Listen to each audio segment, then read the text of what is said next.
సద్గురు శ్రీ శివానందమూర్తి. ఈ పేరు వినగానే ఆధ్యాత్మికత, మానవత్వం, సనాతన ధర్మ పరిరక్షణ మనసులో మెదులుతాయి. ఆయన కేవలం ఒక ఆధ్యాత్మిక గురువు మాత్రమే కాదు. గొప్ప మానవతావాది, విశిష్ట పండితుడు, సనాతన ధర్మ రక్షకుడు. డిసెంబర్ 1928-21న ఆంధ్రప్రదేశ్లోని విజయనగరం జిల్లా కొండకర్ల గ్రామంలో ఒక సాంప్రదాయ రాజవంశీక కుటుంబంలో జన్మించిన ఆయన చిన్నప్పటినుంచే ధర్మం, సంస్కృతి, ఆధ్యాత్మిక విలువల పట్ల ఆకర్షితులయ్యారు.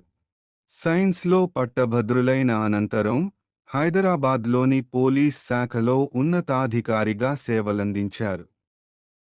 కానీ భౌతిక జీవితంలో విజయం కంటే మానవ సేవే గొప్పదని భావించి స్వచ్ఛంద పదవీ విరమణ చేసి తన జీవితాన్ని పూర్తిగా ఆధ్యాత్మిక మరియు సామాజిక సేవకు అంకితం చేశారు.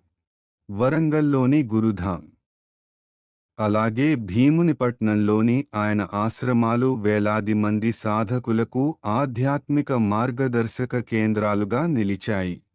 వేదాలు, ఉపనిషత్తులు, భారతీయ సంస్కృతి, జ్యోతిష్య శాస్త్రం, ప్రతి అంశంపై ఆయనకు ఉన్న అపారమైన పాండిత్యం అనేక మందికి వెలుగునిచ్చింది.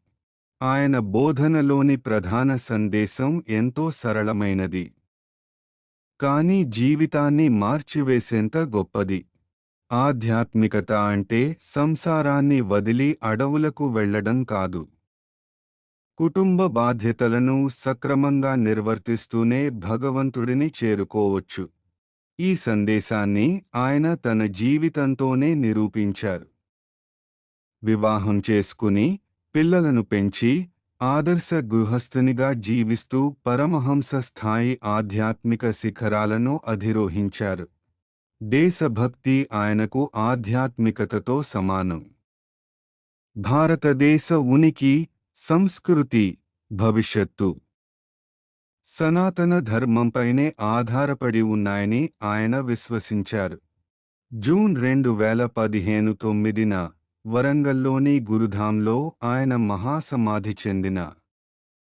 ఆయన బోధనలు, ఆశయాలు, ఆధ్యాత్మిక ప్రేరణ ఈ రోజుకీ లక్షలాది హృదయాల్లో చిరస్థాయిగా వెలుగొందుతున్నాయి.